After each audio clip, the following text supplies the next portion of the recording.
मैं come in ma'am. Coming. Good morning sir. Good morning ma'am. Good morning, बैठ जाइए। Thank you ma'am. और कहाँ से आ रहे हैं आप? मैं पटना से अपने मित्र के रूम से आ रहा हूँ मैम। मित्र के रूम से आ रहे हैं। और वैसे आपका नेटिव प्लेस क्या है? बिहार के किशनगंज डिस्ट्रिक्ट से मैं आ रहा हूँ। किशनगंज डिस्ट्रिक्ट से।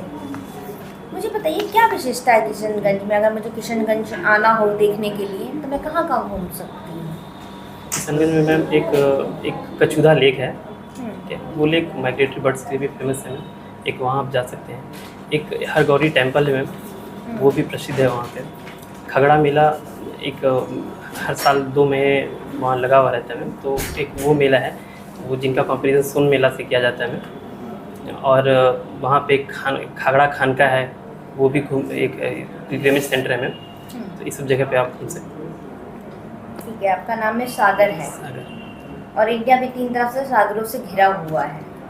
आप मुझे नाम बता सकते हैं कौन कौन से सागर हैं? मैम अगर हम ईस्ट की बात करें तो बे ऑफ बंगाल है मैम। और अगर हम इस साउथ की बात करें मैम तो वहाँ पे पैसिफिक ओशियन है। और वेस्ट की बात करें तो अरबियन सी मैम। पैसिफिक ओशन सच में इंडिया के बगल में है?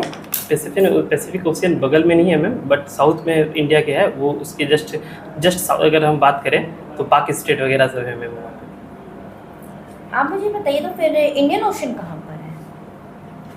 सॉरी मैम, मैं इंडियन, हाँ साउथ में इंडियन ओशियन है मैम। सॉरी। आप ये मुझे बताइए कि आपने बीए किस विषय से किया है? मैंने अपना graduation ma'am Banaras Hindu university से मैंने अपना ग्रेजुएशन 2020 में किया। किस सब्जेक्ट से? Subject branch?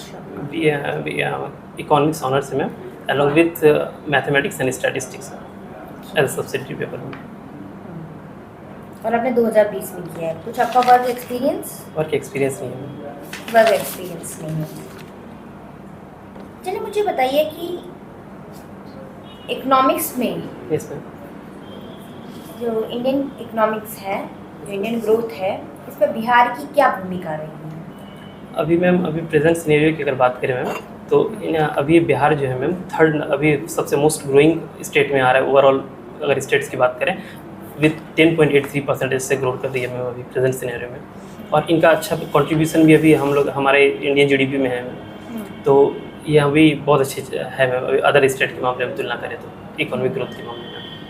ठीक है, बिहार ग्रोथ कर रही है और थर्ड नंबर पे भी है। Yes ma'am. लेकिन फिर भी देखा जा रहा है कि यहाँ के जो यूथ हैं, युवा हैं, वो बाहर की स्टेट में जाके रोजगार की तलाश कर रहे हैं। Yes. तो ये किस प्रकार की डेवलपमेंट है जहाँ पे अपने युवाओं को नौकरी नहीं मिल पा रही है? अभी हम ओवरऑल सेक्टर की बात करें मैम तो ओवरऑल सेक्टर तो जैसे कि हमारे यहाँ पे बिहार जो है बेसिकली एग्रीकल्चर सेक्टर के लिए जानी जाती है। तो एग्रीकल्चर सेक्टर में अभी डेवलपमेंट हो रही है मैम, बट जितना डेवलपमेंट होना चाहिए अकॉर्डिंग टू द टेक्नोलॉजी या इन्वेस्टमेंट वो चीज़ अभी नहीं हो पा रही है मैम। जिसके कारण अभी स्किल डेवलपमेंट नहीं हो पा रहा है हमारे बिहार में। और भी इसके कारण लोग जो है स्किल्ड लेबर नहीं है मैम, जिसके कारण डेवलपमेंट कर रही है। बट हमारे यूथ जो है जितना तेज़ी से अदर स्टेट डेवलपमेंट कर रहे हैं अकॉर्डिंग टू द टेक्नोलॉजी के साथ में, वो हम लोग अभी बिहार उतनी अच्छे से डेवलपमेंट नहीं कर रही है मैम। ठीक है। और मुझे बता सकते हैं कि बिहार के डेवलपमेंट के बीच में और क्या क्या हिंड्रेंस आ रही है? Sorry ma'am. और कौन सी बाधाएं आ रही है बिहार के ग्रोथ में, डेवलपमेंट तो में? फर्स्ट ऑफ ऑल तो यहाँ पे मैम यहाँ कोई भी स्टेट अगर डेवलप कर रही है मैम तो यहाँ पे उतनी मिनरल्स नहीं है फर्स्ट ऑफ ऑल। दूसरा कि हमारे स्टेट जो है वो ना ही कोई पोर्ट है यहाँ पे जो कि मिनरल्स अगर कहीं पे से हम इंपोर्ट करें तो हम लोग रोड कनेक्टिविटी के थ्रू लेके आना पड़ता है। तो इसीलिए यहाँ इन्वेस्टमेंट उतना आ नहीं पा रही है, जिसके कारण उनको कॉस्टली लग रहा है फर्स्ट मैम। दूसरा मैम यहाँ है कि यहाँ स्किल डेवलपमेंट लेबर में नहीं है मैम। तीसरा इन्वेस्टमेंट नहीं आ पा रही है मैम, FDI वगैरह जितना भी है वो नहीं आ पा रही है। और कहीं ना कहीं थोड़ा सा मैम यहाँ पे करप्शन है और यहाँ पे एक्सटॉर्शन ज़्यादा होता है मैम, तो जिसके कारण लोग जो है इन्वेस्टर जो है यहाँ इन्वेस्ट उतना नहीं करना चाह रहे हैं। ठीक है, आपने FDI का नाम लिया, फॉरेन डायरेक्ट इन्वेस्टमेंट, क्या होता है ये?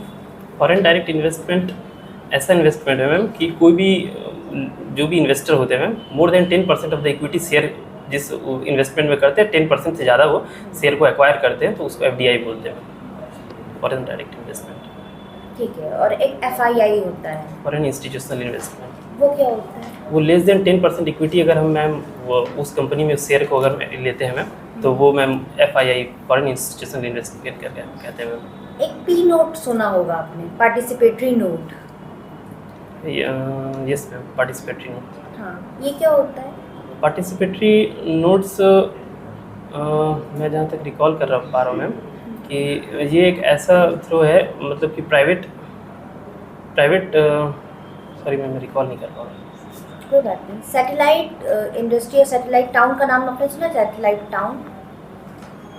सॉरी मैं रिकॉल नहीं कर पा अच्छा, फॉरवर्ड एंड बैकवर्ड लिंकेज। रहा। Forward and backward linkage. हाँ, इकोनॉमिक में टर्म होता है ना, फॉरवर्ड एंड बैकवर्ड लिंकेज। अच्छा yes ma'am, forward and backward linkage. Forward linkage means कि हम कुछ चीज़ प्रोडक्ट प्रोड्यूस कर रहे हैं, तो ये प्रोडक्ट जो है आगे जिसको वो प्रभावित करेगा मैम, जो लेंगे उसको फॉरवर्ड लिंकेज कहते हैं। जैसे कि मैं अगर कुछ बना रहा हूँ तो वो आगे किस सेक्टर पे जा रहा है। और बैकवर्ड लिंकेजेस वो होते हैं मैम कि जैसे मैं कुछ बना रहा हूँ तो मुझे रॉ मटेरियल्स कहाँ से आ रहे हैं, वो बैकवर्ड लिंकेजेस में। तो सागर कुमारा सर कहाँ, किशनगंज से? किशनगंज डिस्ट्रिक्ट हो गया। अच्छा, किशनगंज के बारे में और कुछ खासियत है? किशनगंज के बारे में एजुकेशन के संदर्भ में कुछ विशेष किया जा रहा है?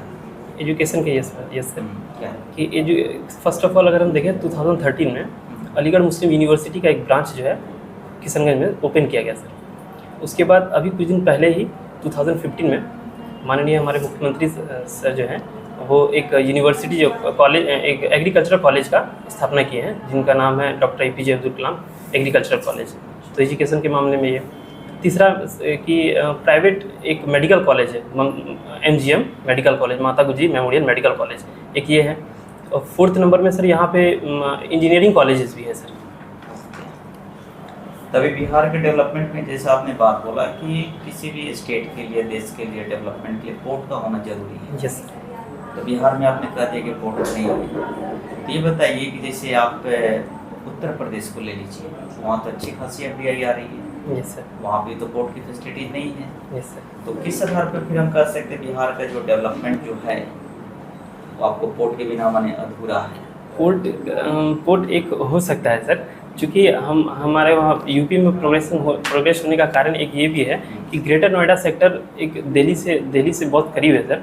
तो वहाँ पे अभी वहाँ की गवर्नमेंट भी जो है इस तरह के इनिशिएटिव ले रहे हैं कि वहाँ के आसपास, चूँकि दिल्ली वगैरह में अब इंडस्ट्रियल उतना प्लेस बच नहीं पा रहे थे, और ग्रेटर नोएडा एक बेटर ऑप्शन हो रहा है वहाँ पे, एक सेंटर से कनेक्ट होकर के। तो सर वो यूपी इसीलिए सर उसमें FDI वगैरह से ज़्यादा आ रही है।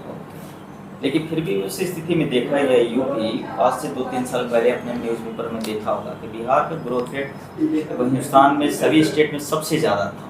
यस। जबकि नेचुरल रिसोर्सेज की भी आपने बात किया कि बिहार में उतनी नहीं है, फिर भी आपको इतना ये आगे रहा, तो आप क्या कर सकते हैं इस पर और आगे बढ़ने इसका माने इसका डेवलपमेंट के संदर्भ में वास्तव में नेचुरल रिसोर्सेज का होना ही जरूरी है?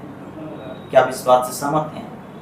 ऐसा तो नहीं कह सकते हैं सर, क्योंकि अब बहुत सारे ऐसे भी स्टेट हैं जहाँ पे नेचुरल रिसोर्सेज नहीं है, फिर भी वो डेवलप कर रहे हैं सर। तो वहाँ पे एक्चुअली हमारा स्टेट भी है सर, एजुकेशन के मामले में बहुत बैकवर्ड है सर।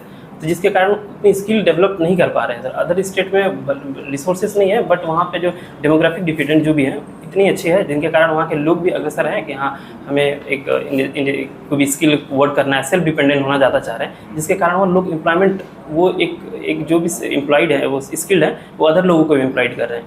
और बिहार में क्या है सर, लोग स्किल्ड भी उतना नहीं, एजुकेशन के कारण स्किल नहीं है, स्किल के कारण वो क्या करते हैं सर, माइग्रेट कर जा रहे हैं, माइग्रेट करके दिल्ली चले जा रहे हैं, मुंबई चले जा रहे हैं, तो वहाँ पे अपना स्टार्टअप वगैरह बैठा पा रहे हैं, तो जिसके कारण वहाँ एम्प्लॉयमेंट सर वहाँ पे ज़्यादा हो रहा है और यहाँ पे बिहार में थोड़ा कम है सर। जी बताइए कि आज की डेट में एग्रीकल्चर की तरफ जो युवा जो है, गवर्नमेंट चाह रही है कि युवा भी एग्रीकल्चर की तरफ आए, टेक्नोलॉजी का भी यूज किया जाए, लेकिन बिहार गवर्नमेंट भी चाह रही है टेक्नोलॉजी का ज़्यादा से ज़्यादा यूज भी हो, लेकिन आखिर क्या कारण है कि जो हमारे यूथ जो है एग्रीकल्चर की तरफ आना नहीं चाह रहे हैं? क्या कारण है? कुछ लोग सर आ भी रहे हैं और कुछ लोग इसको इस नज़र से भी देख रहे हैं कि ये प्राइमरी सेक्टर है, यहाँ पे एक मेंटालिटी सेटअप हो रखा है सर। यहाँ पर एक अवेयरनेस की भी ज़रूरत है बिहार में कि ऐसा नहीं है कि आज की डेट में एक हरियाणा का भी एग्जांपल आया था कुछ दिन पहले, एक दिल्ली में भी एग्जांपल आया था कि सर बस खेती करके वो अपने स्टार्टअप से 2.5 लाख 2.5 लाख 3 लाख पर मंथ का ग्रो कर रहे हैं सर।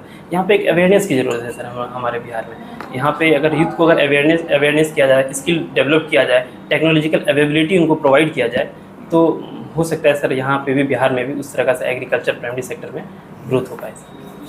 अभी 2-3 दिन पहले आपको सुप्रीम कोर्ट के जो माननीय मुख्य न्यायाधीश हैं, उन्होंने मणिपुर के संदर्भ में सरकार को कुछ अल्टीमेटम दिया था। यस। तो इस प्रकार एक तरह से देखे जा रहे हैं कि जो न्यायपालिका जो है हमारी, जिसको एक प्रकार की न्यायिक सक्रियता भी हम कह सकते हैं उस चीज़ को, तो क्या ये किस हद तक किसी लोकतांत्रिक व्यवस्था में न्यायिक सक्रियता ये कहाँ तक आवश्यक है और कहाँ तक सही है? मेरे ख्याल से सही है सर, क्योंकि हमारे जैसे कि बहुत सारे भी ऐसे पहले भी हुए हैं कि सुप्रीम कोर्ट सर इंटरवीन की है, बस सरकार को एक याद दिलाती है कि अब लॉ एंड ऑर्डर वहाँ का थोड़ा ज़्यादा बिगड़ रहा है, आपको एक स्टैंड लेना चाहिए। तो जिनके कारण सर अभी सुप्रीम कोर्ट जो है वो जो है अभी गवर्नमेंट को भी सर बोले हैं कि आप इन पे एक्शन लीजिए, अदरवाइज़ हम लोग इंटरवीन करेंगे। और ये सही भी है सर, जब हमारे माननीय चीफ जस्टिस साहब जब इस चीज़ में इंटरवीन करते हैं, जब सरकार कभी कभी सरकार को ऐसा लगता है कि कुछ इंटरवीन करने से कि हमारा कुछ बोलने से, वहाँ इंटरवीन करने से लोगों में हमारे प्रति कुछ होगा, तो कभी कभी supreme court, high court intervene करती है, वो सही भी है सर। क्या बार बार ये कदम उठाना सुप्रीम कोर्ट वगैरह सही हो सकता है? बार बार सही नहीं हो सकता है सर, बट जब भी लॉ एंड ऑर्डर ह्यूमैनिटी की बात आए, बहुत ज़्यादा अस्त व्यस्त हो जाए, तो मेरे ख्याल से सर सुप्रीम कोर्ट को इंटरवीन करना चाहिए, और ये संवैधानिक भी है sir.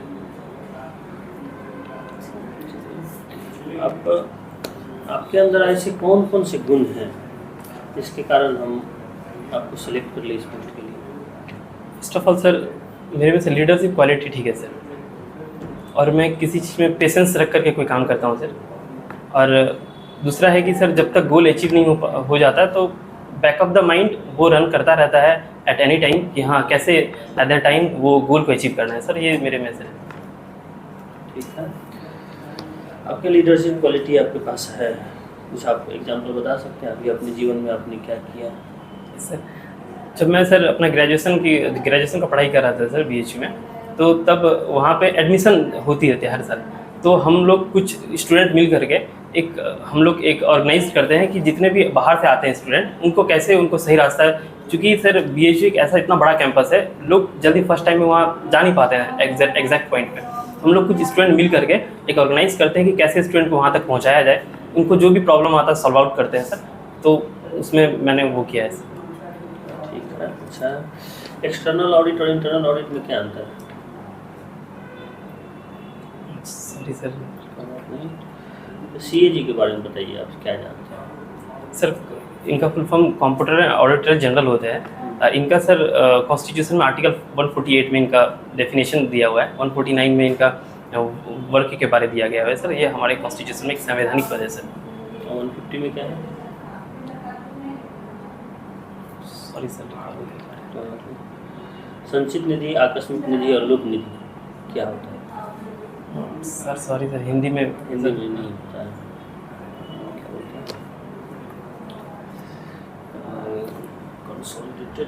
Consolidated fund of India public. Okay. Consolidated fund of India हमारे संविधान में आर्टिकल 266 में इनका वर्णन किया गया है सर।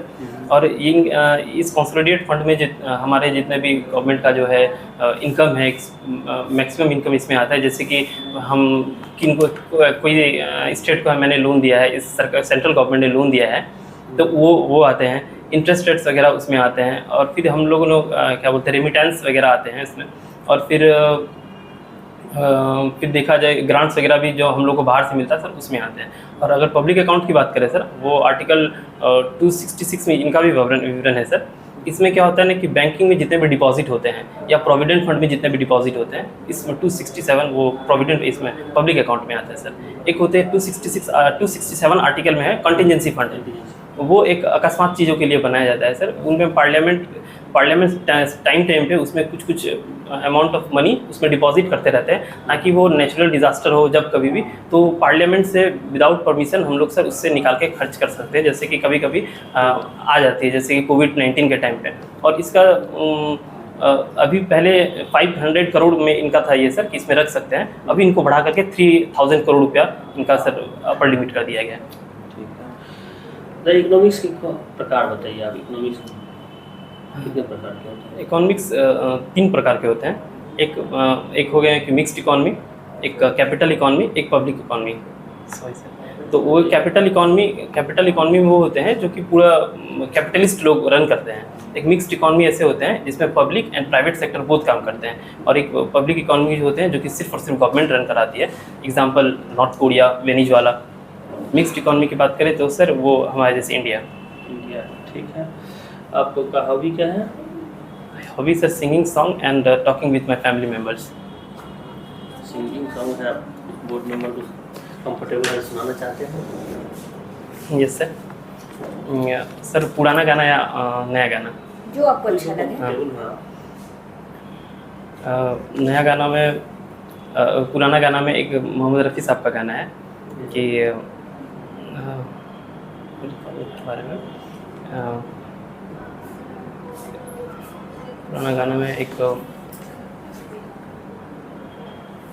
कब के बिछड़े हुए हम आज यहाँ आके मिले, जैसे सम्मा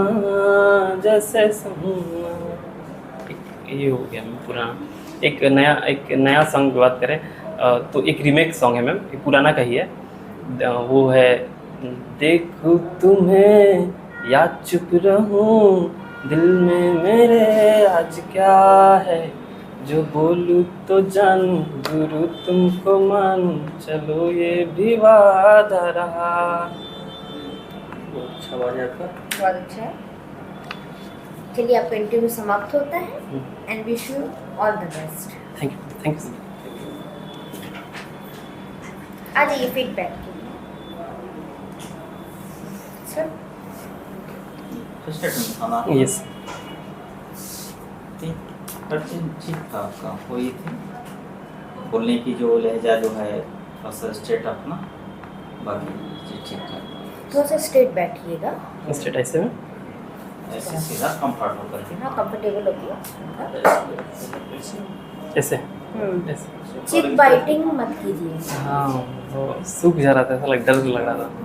ना ना ना, ऐसे करना भी नहीं चाहिए, तो वहाँ के टिश्यू डैमेज हो जाते हैं, तो ऐसा भी नहीं करना चाहिए और इस समय भी नहीं करना चाहिए। सॉन्ग एक प्रिपेयर कर रखिएगा, क्योंकि सिंगिंग सॉन्ग है तो फिर हो सकता है कि आपको गाने के लिए मुझे ठीक बोलिए। जाएगा, आपका आवाज़ ठीक है, बस याद रखिए, खाली मेमोराइज करके तैयार रखिए बस। एक दो ऐसा गाना प्रिपेयर करके रखिएगा, पॉजिटिव सॉन्ग, ठीक है। अच्छा पॉजिटिव सॉन्ग। हाँ, तो उससे एक अलग इम्प्रेशन बनता है कि आपका बहुत पॉजिटिव सोच है, ठीक है। बाकी सब अपना ठीक है। जवाब जो पॉइंटेड देने की कोशिश करते हैं आप, पॉइंट में जवाब जैसे होता है ना, कुछ 4 पॉइंट 3 पॉइंट ऐसे करके, तो वो अच्छा है। पॉइंटेड जवाब में कोई इधर उधर भागता नहीं है, कहानियाँ बनाने लगे तो पॉइंटेड जवाब देते हैं और अच्छा, कोई दिक्कत नहीं है। प्रैक्टिस 2-3 और अच्छा हो जाएगा आपका। अच्छा है, पहला इंटरव्यू था बहुत अच्छा, ठीक है, उसके हिसाब से बहुत अच्छा है। और कुछ में और किसी चीज़ में सर जैसे एंट्री पॉइंट बार बार जो ले रहे थे वो देखिए आपके प्रैक्टिस पे होगा, वो प्रैक्टिस पे होगा। पहले माइंड में एकदम कर लीजिए, फिर पूछने से पहले के बाद कि क्या करना है। 3 चीज़ करना रहता है। मैं से बोलिए, यदि महिला मेंबर है बीच में जो बैठे हैं उसी को मैं बीच में जो बैठे हैं उसी को आप परमिशन लीजिएगा अंदर आने का, क्योंकि वो अध्यक्ष होते हैं। तो बोलिएगा मैं कमिंग सर या मैडम जो बीच में बैठे हैं, लेकिन आप विश करिए गुड आफ्टरनून गुड मॉर्निंग तो महिला को बोलेंगे, चाहे कोई भी हो। तो इसके बाद बैठने बोलेंगे थैंक यू बोलिए, फिर आते वक्त जाते वक्त थैंक यू बोल दो। ठीक है, थैंक यू।